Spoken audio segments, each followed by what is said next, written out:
Hello, everyone, and thank you for joining the Living Heart Smart webinar presentation hosted by the State of Ohio's Take Charge, Live Well program. Today, we will be reviewing how and why to live a heart-healthy lifestyle. Let's begin by reviewing a few stats and facts about heart disease. Every 39 seconds, an adult dies from heart attack, stroke, or other cardiovascular disease. Over 67 million people have high blood pressure, but about 1 in 2 does not have it under control. Additionally, 71 million U.S. adults have high cholesterol, but 2 in 3 does not have it under control. In fact, cardiovascular disease accounts for 37% of all deaths in Ohio, according to the Ohio Department of Health. Through today's presentation, we will review risk factors for heart disease, those that are modifiable as well as those that are non-modifiable. We'll evaluate your risk level, discuss healthy behaviors for heart disease prevention or management, as well as discuss resources for heart disease prevention and management. The first step in living a healthy lifestyle is knowing your numbers. Here we see a listing of the modifiable risk factors, which means there are risk factors we can impact with lifestyle changes for heart disease. We see tobacco use, cholesterol, blood pressure, physical activity level, diabetes, and body composition. High body mass index, which would be attributable to the body composition section, which is a sheer ratio of your height to your weight, can increase your heart's work, raise blood pressure, cholesterol, and triglycerides, and it can lower good cholesterol and can make diabetes more likely to develop, which increases your risk of heart attack. High, low-density lipoproteins, or bad cholesterol, can clog your arteries, which reduce blood flow to your heart, can produce chest pain, and cause heart attacks.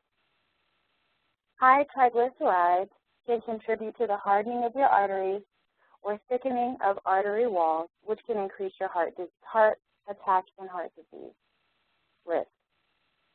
High blood pressure can damage your body without showing immediate symptoms.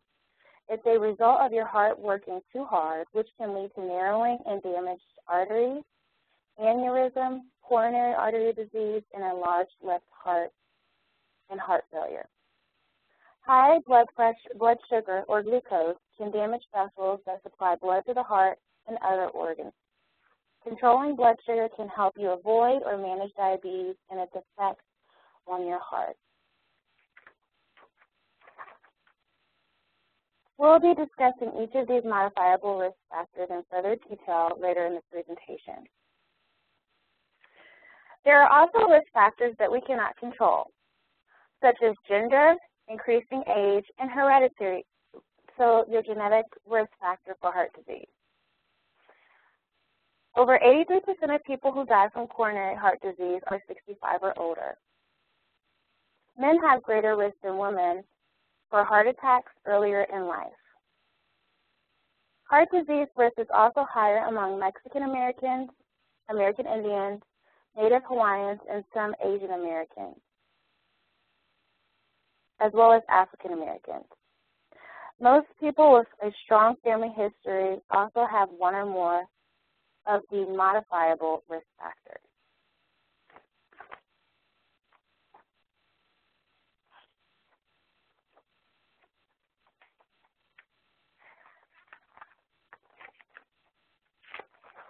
Moving forward, the Take Charge Live Well program wants to challenge you. Visit your doctor for a full physical if you haven't had your biometric screening completed within the last 12 months. If you have had a physical in the past year, make sure that you update your results in your WellBeing Connect portal, which you can access by going to the Take Charge Live Well website at www.ohio.gov/TCLW. If you have not completed your WellBeing assessment, you can do so immediately, and that has a $50 Chase Visa gift card incentive attached to completing that. The next step is to understand your numbers.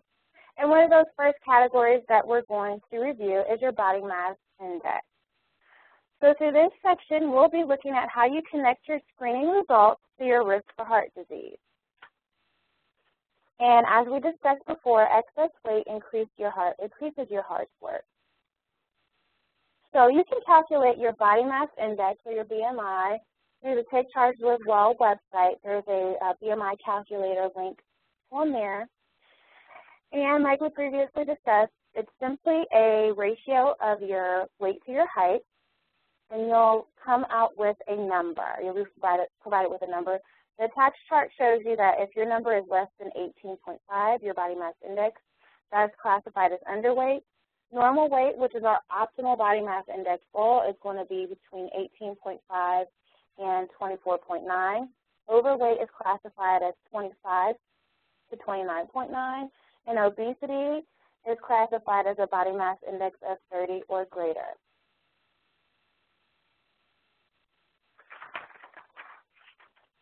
Additionally, in understanding our body composition or our body mass index numbers, it's important to know your waist circumference. This is a new measurement that's been becoming more and more important over the past years. Research is showing us that it has a high connection to your risk for heart disease.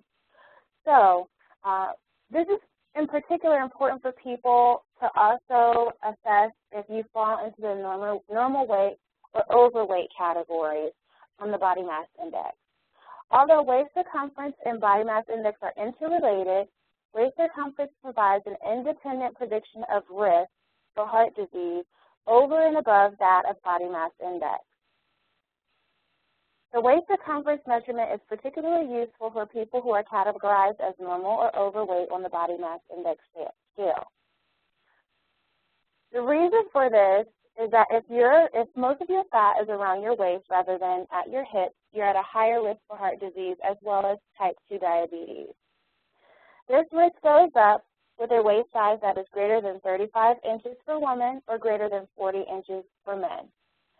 To correctly measure your waist, stand and place a tape measure around your middle section, just above your hip bones, and measure your waist just after you breathe out. More information on waist circumference measurements can be found at the National Heart, Lung, and Blood Institute website of the National Institute of Health, and we'll be reviewing that resource later on in the presentation. The next number that we'll look to understand a little bit further is your cholesterol. And in that modifiable risk factor slide, we discussed a few of the items that are on our chart today. So looking at total cholesterol, we want that value to be less than 200 milligrams per deciliter. And then we have the low-density lipoproteins. We can also call those lousy lipoproteins. Remember, those are the bad cholesterol. Those we want to aim to have those lower than 100. High-density lipoproteins are the happy cholesterol, the good cholesterol. We would like to be higher than 40. And a lot of doctors will want women to be higher than 60. And for triglycerides, we would like that value to be less than 150. Just like we stated in the beginning of the presentation, about 1 in every 6 adults has high cholesterol. Anyone, including children, can develop high cholesterol, and it is very often symptomless, which is why it's so very important to get tested. Cholesterol is just a waxy substance that your body needs. Too much cholesterol in your blood can build up on the walls of your arteries and therefore increase your risk for heart disease. Next, we'll be discussing blood pressure. Cholesterol and blood pressure are the leading modifiable risk factors for heart disease. A few quick stats for us to review. Nearly 1 in 3 adults have high blood pressure, which is the same statistics we discussed on our initial slide. About 36 million adults with high blood pressure do not have it under control. And high blood pressure contributes to nearly 1,000 deaths per day. So why is blood pressure control so important to health? Well, here's a few facts for you. When your blood pressure is high, you are 4 times more likely to die from a stroke. You are 3 times more likely to die from heart disease. Even blood pressure that is slightly high can put you at greater risk for heart attack. Many people with uncontrolled high blood pressure actually know that they do have elevated blood pressure levels. A lot of these people see their doctors, and a lot of us are prescribed medication. One of the most important things with reference to blood pressure is that it's most often asymptomatic, similar to those cholesterol levels. Sometimes people do experience symptoms such as frequent headaches, nervousness, sweating, and difficulty sleeping. However, most often it is called the silent killer because there are no symptoms to let us know that our blood pressure is elevated. So medication adherence and getting tested are 2 factors that are very important to controlling your blood pressure, either maintaining a normal blood pressure level or controlling blood pressure that has gone out of range. And on the slide, we can also see the numbers for blood pressure. So we're going to strive to have our systolic blood pressure, which is the pressure that's exerted on your artery walls when your heart is contracting. And we want that under 120, that's the top number, and the diastolic, which is the pressure on your artery walls when your heart is released, and that is, we want that to be less than 80. So we see there, if your blood pressure is 120 over 80 or less, then you want to keep up the good work. An important thing to note about blood pressure is that if either one of those numbers is out of range, then you are considered to have out-of-range blood pressure. For instance, if someone had a blood pressure level of 130 over 70, the 130 is still elevated for the systolic, so they would be considered to have elevated blood pressure levels. Moderate blood pressure is considered between 120 and 139. Diastolic, we want that for moderate blood pressure, or this is where we would be starting to look at our lifestyle factors and see if there's some things that we can change to bring the blood pressure a little bit lower. For diastolic, or the bottom number, we want that would be between 80 and 90. We want it ideally to be under 120 over 80, and then moving into high blood pressure is classified at a systolic of 140 over 90 or above. The next number that we're going to look at is controlling diabetes. Diabetes is a high-risk factor for heart disease as well. And the term diabetic heart disease refers to heart disease that develops in people who have diabetes. People who have type 1 or type 2 diabetes are at risk for diabetic heart disease. And diabetes affects heart disease risk in 3 major ways. First, diabetes alone is a very serious factor, as I just stated, for heart disease. Second, when combined with other risk factors, diabetes further raises the risk of your heart disease. So diabetes and high blood pressure or diabetes and high cholesterol significantly increases your risk for having heart disease. Third, compared with people who do not have diabetes, people who have diabetes are more likely to have heart attacks and other heart and blood vessel diseases. In men in particular, the risk is double. In women, the risk is triple in comparison to those that do not have diabetes.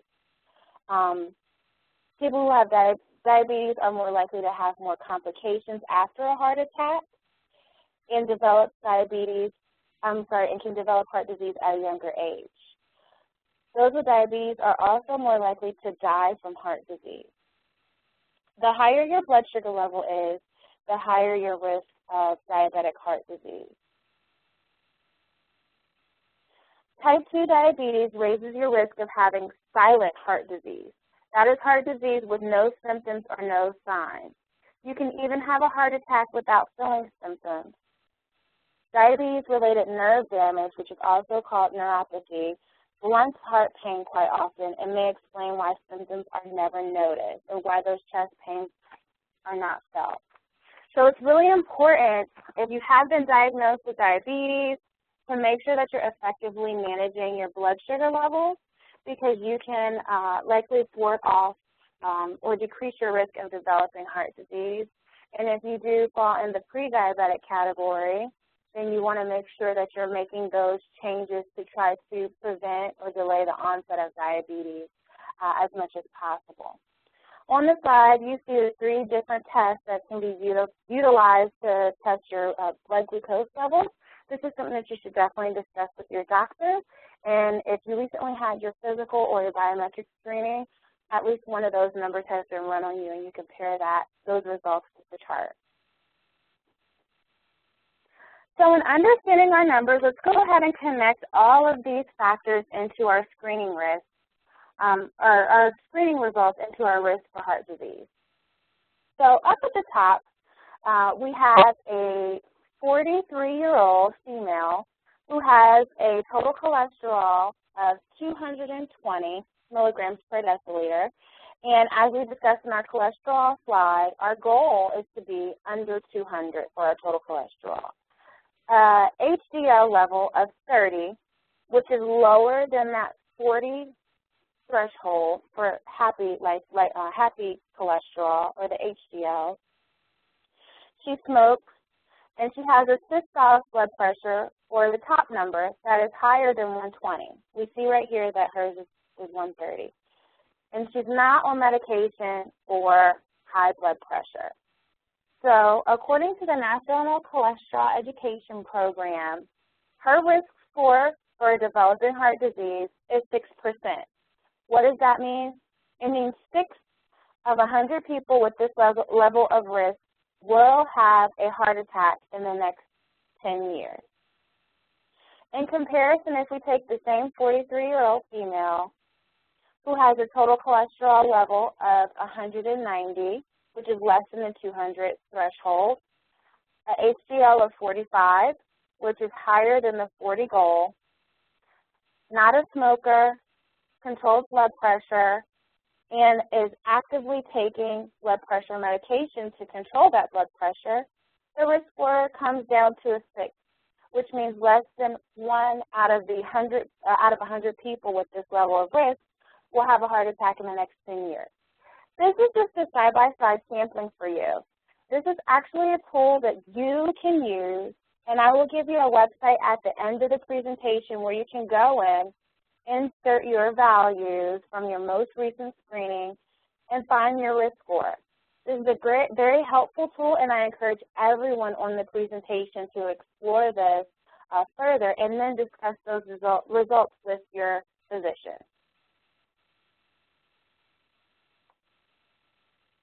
So we see that by modifying a few items, this female was able to go from a 6% risk level for heart disease to a 1% risk level. So moving forward to our next category, we know our numbers because everybody's gone and gotten their screening done.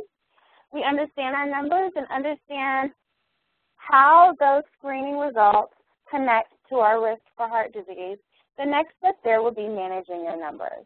What can you do to reduce your risk for heart disease? Most of these things are also what you're going to want to do to manage your heart disease conditions. You want to talk to your physician about where you would stand with reference to physical activity and your capabilities with that. And then especially if there's a tailored diet that they would like to have you on. But in general, everybody for heart health should be monitoring the air you breathe. If you're around secondhand smoke, find a way to avoid it. If you do smoke, you want to make sure that you learn about our QuitNet program, enroll, and make an effort to quit with the various supports provided. More information on the QuitNet program can be found on the Take Charge with Well website. Manage your weight. If you're overweight, losing just 10 pounds can improve many heart-related conditions. A heart-healthy diet and physical activity can significantly assist you in not only weight management, but most importantly with affecting and improving your risk level for heart disease. Choose foods that are high in fiber, low in saturated fat, sugar, and salt. You want to make sure that you're focusing on foods like fish, fruits, vegetables, nuts, beans, and whole grains. and limit foods that contain lots of cholesterol, like egg yolk, fatty meats, poultry, shellfish, and dairy products. We look to reduce your sodium intake based on your doctor's recommendation. For many people, this could be no more than 1,500 milligrams per day. To learn more about making smart food decisions or dietary decisions, you can look forward to our upcoming March webinar, which will be all about healthy eating. You can also visit the Take Charge Live Well website and connect to your WellBeing Connect portal through HealthWays, which has a plethora of resources such as menus, heart-healthy meal plans, as well as great trackers where you can start to track what you're putting into your body. Monitor what you drink. Drinking alcohol can raise your blood pressure and triglycerides and contribute to obesity. So if you drink alcohol, make sure you limit your intake to 1 drink a day if you're a woman and 2 drinks a day if you're a man. Make sure you're getting up and getting active for at least 30 minutes on most, preferably all, days of the week. Try walking and get ready because that walking challenge is right around the corner. We're going to have people able to sign up, and April 1st is when the sign-ups will open for that, and the walking challenge will be following. That will commence a few weeks after that. You want to try walking, and then find other ways to be active. Change up your activities frequently so that it becomes engaging and enjoyable to you, and vary your routines so that you don't overwork any of your muscle groups. And then reduce your stress level. This is really important because too much stress can lead to other unhealthy behaviors, such as overeating, smoking, or excessive alcohol use. Make sure that you practice stress management techniques like deep breathing and stretching. Getting plenty of sleep and physical activity are also great stress busters. Looking forward to April, we'll have lots of focus on stress management, so you stay tuned with the Take Charge Live Well program for more information on stress management. So now that we know we're going to manage our numbers and we're going to get all those values in control, now we want to take an active step and crunch your numbers. So take action to produce positive changes. And this is going to be for people that have already been diagnosed with heart disease, as well as those that are looking to prevent heart disease, all right? What do we want to do? We want to make sure that we go get our biometric screening. So most important for those who have already had an onset of heart disease and those who are looking to prevent, which should be everybody that has not already been diagnosed, you need to know your numbers. You need to know your blood pressure. You need to know your cholesterol. You want to make sure that you're aware of your blood sugar levels and discuss these levels with your doctor frequently. Take your well-being assessment because that's going to provide you with a tailored action plan of some high levels of risk that you want to maybe work on first in making lifestyle changes. Enroll with a health coach if you want to enlist some help in making those changes stick. And then make sure that if your physician has prescribed you any kind of prescription, especially for cholesterol or blood pressure, or if you're on diabetic medications, that you adhere to that, not only to taking them, but taking them in the frequency and the dosage that they recommend. If you do find that you're experiencing negative side effects from any of your prescriptions, immediately contact your doctor. Some of those things may be very common for those prescriptions. Your doctor may have ways for you to deal with it, but one of the worst things for you to do is to quit taking your medications and not let your doctor know. Make sure you keep those lines of communication open. Additionally, you want to utilize the trackers that you have on your WellBeing Connect portal. So we have fabulous trackers available to you to help you maintain those lifestyle changes in tobacco, weight, exercise and physical activity, and managing those food servings, and much, much more. Additionally, for those people out there with a smartphone who don't want to log onto the computer but want to easily track certain lifestyle changes on their phone, we have the WellBeing Go app available to you. You can find more information about that as well on the Take Charge Live Well website. Very simple, very easy, and you'll especially want to look into making sure that's downloaded for free to your smartphone so you can track your steps once we start the walking challenge. So to wrap up today's presentation, I want to provide you with some helpful resources that are going to help you take the next step with reference to preventing and managing your heart disease. The American Heart Association, the Center for Disease Control and Prevention, especially their Division for Heart Disease and Stroke Prevention. The National Heart, Lung, and Blood Institute from the National Institute of Health, and particularly the National Cholesterol Education. That is where you're going to find that heart risk tool that we reviewed earlier. So you can go to nhlbi.nih.gov, and then especially the Take Charge Live Well website, which is www.ohio.gov/TCLW. Thank you so much for your time. Please remember that you can always visit us at Take Charge Live Well website, or you can contact customer service at 866-556-2288 for any questions regarding the Take Charge Live Well program, and that is the same number you're going to call to enroll with a health coach. Thank you, and have a great day.